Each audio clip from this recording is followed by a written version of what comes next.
નમસ્કાર વિદ્યાર્થી મિત્રો, આજે આપણે હિન્દીની અંદર કાવ્ય 10 શીખો એના વિશે માહિતી મેળવવાની છે. સરસ મજાનું કાવ્ય છે. આ કાવ્યની રચના શ્રીનાથ સિંહ દ્વારા કરવામાં આવેલી છે.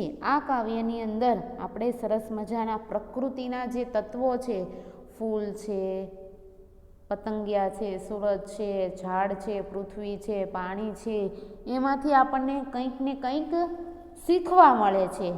અને આ બધા જ તત્વો છે એ આપણને કંઈક શીખ આપે છે. એવું આ સુંદર મજાનું કાવ્ય છે.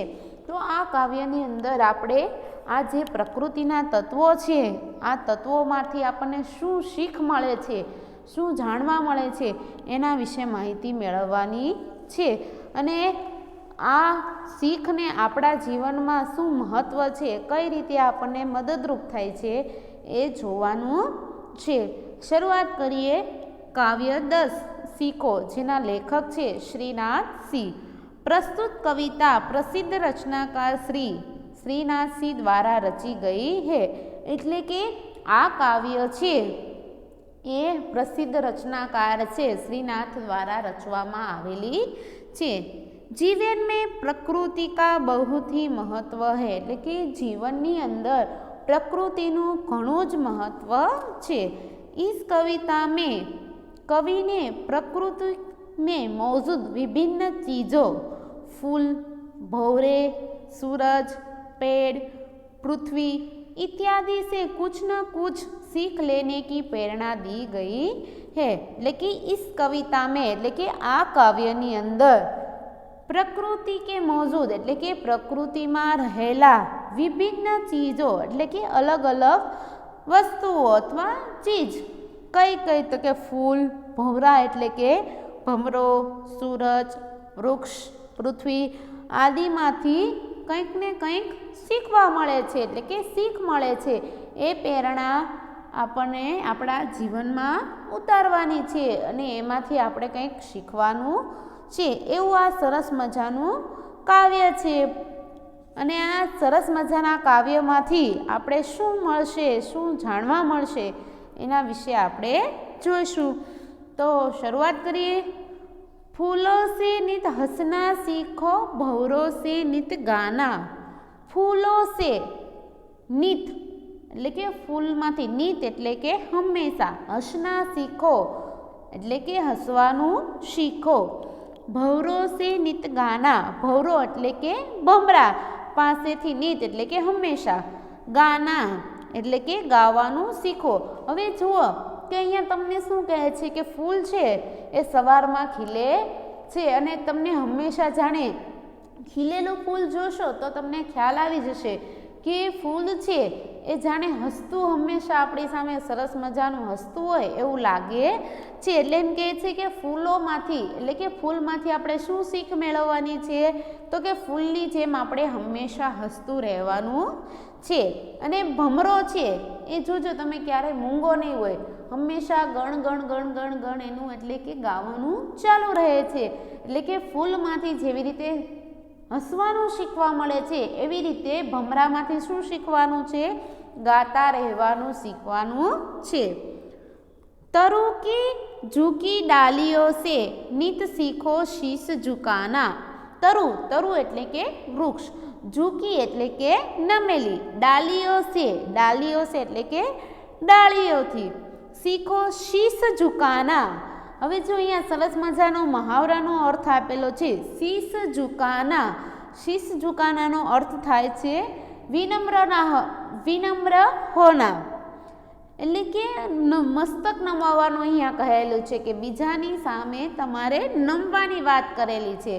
કે જે વૃક્ષની ડાળી છે એ જેવી રીતે ઝૂકે એટલે કે નમે છે અને એમાંથી શું શીખ મળે છે કે વૃક્ષની નમેલી ડાળીઓ પાસેથી સદાય માથું નમાવવાનું એટલે કે નમ્રતા રાખવાનું શીખવે છે. એટલે કે વૃક્ષ છે એ સીધું હોય છે પરંતુ એની ડાળી જોજો, બધી ડાળી સીધી હોય છે ક્યારે, તો કે ના, એની ડાળીઓ કેવી હોય છે, નમેલી હોય છે. તો કે એમ કહે છે કે જેવી રીતે વૃક્ષની નમેલી ડાળીમાંથી આપણે વિનમ્રતાનું એટલે કે બીજાની સાથે માથું નમાવાનું એટલે કે નમ્રતા શીખવાનું આપણને કહે છે. તો કે ફૂલમાંથી હસવાનું, ભવરામાંથી નીત ગાવાનું અને વૃક્ષમાંથી આપણને નમ્રતાનો ભાવ શીખવા મળે છે. આગળ ધ્યાન આપો. सीख हवा के झोंकों से लो कोमल भाव बहाना. हवा के झोंको એટલે હવા એટલે કે વાયુ અથવા પવન. પવનની લહેરમાંથી શું શીખવાનું છે? કોમલ ભાવ બહાના અથવા કોમલ ભાવ જગાના. કોમલ એટલે કે કોમળ અથવા સુંદર વિચાર પ્રગટ કરના. અહીંયા જો મહાવરો બીજો છે, કોમલ ભાવ બહાના એટલે કે સુંદર વિચાર પ્રગટ કરનાર. કોમળ એટલે કે નાજુક અથવા તો મુલાયમ, બરોબર ને? તો કે હવા કે ઝોકો એટલે કે પવનનું જે લહેર છે મનમાં કોમળ ભાવ વહેડાવવાનું શીખવાનું કહે છે.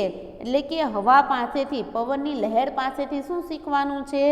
તો કે મનની અંદર ખરાબ વિચારો દૂર કરીને સારા વિચારો પ્રગટ કરવાનું કહે છે. दूध तथा पानी से सीखो मिलना और मिलाना.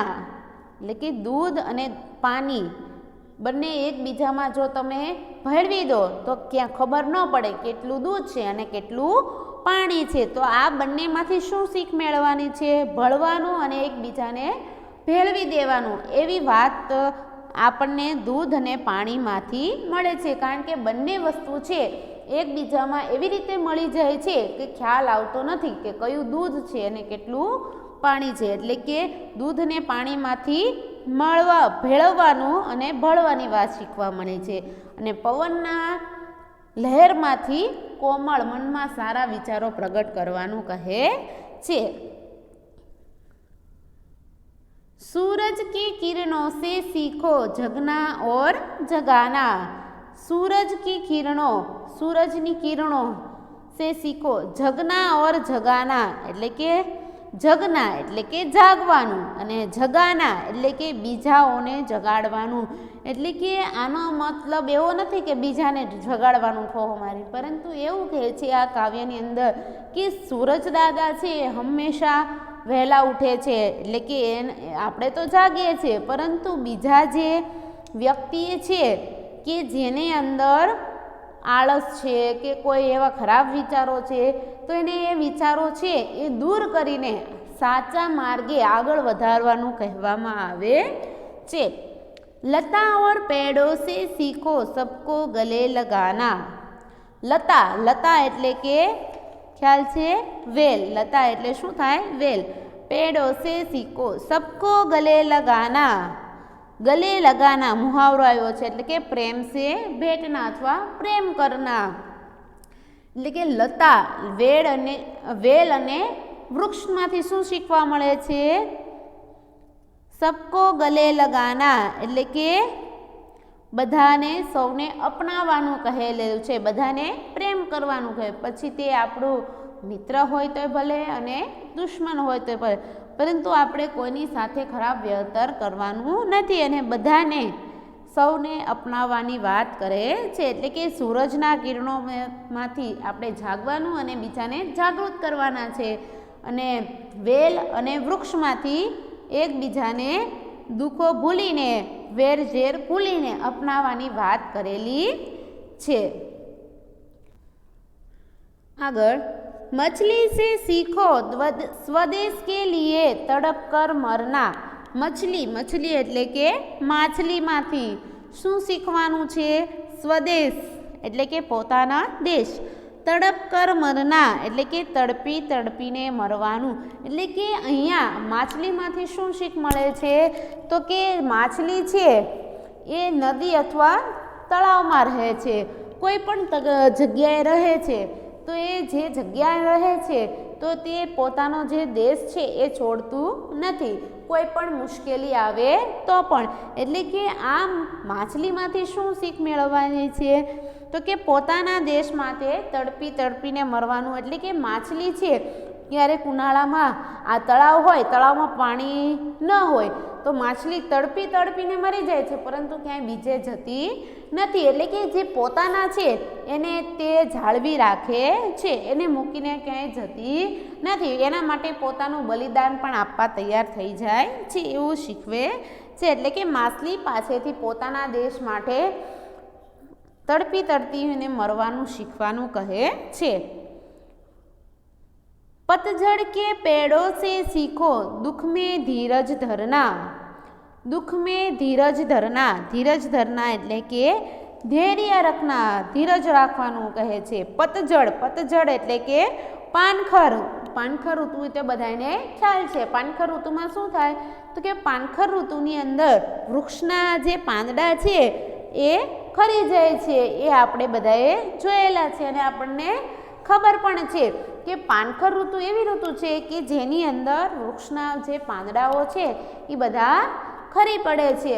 વૃક્ષ હાવ બૂઠું થઈ જાય છે, પરંતુ વૃક્ષ છે એ પોતે મૂળિયું કાઢીને જતું રહે છે ક્યાંય ના, કારણ કે એને ખબર જ છે કે પાનખર પછી પોતાના શરીરની અંદર નવા પાન ફૂટશે, વસંત ઋતુ આવશે, પોતે પાછું ફરીવાર હર્યુંભર્યું બની જશે. એટલે કે આવી મુશ્કેલી આવે પાનખર જેવી ઋતુ તો આપણે હિંમત હારવાની નથી, પરંતુ શું કરવાનું છે તો કે ધીમેથી એટલે કે ધીરજ રાખીને કામ દુઃખમાં ધીરજ રાખીને કામ કરવાનું છે. દુઃખ આવે તો એનાથી આપણે હારી જવાનું નથી. એટલે એમ કહે છે કે પાનખરના વૃક્ષો છે એના પાસેથી શું શીખવા મળે છે કે જો મુશ્કેલી કે દુઃખ આવે તો એનાથી હિંમત હારવાની નથી, પણ ધીરજ રાખીને કાર્ય કરવાનું છે. દીપક સે શીખો જીતના હો સકે અંધેરા હરના. દીપક, દીપક એટલે કે દીવો. દીવામાંથી શું શીખવા મળે છે?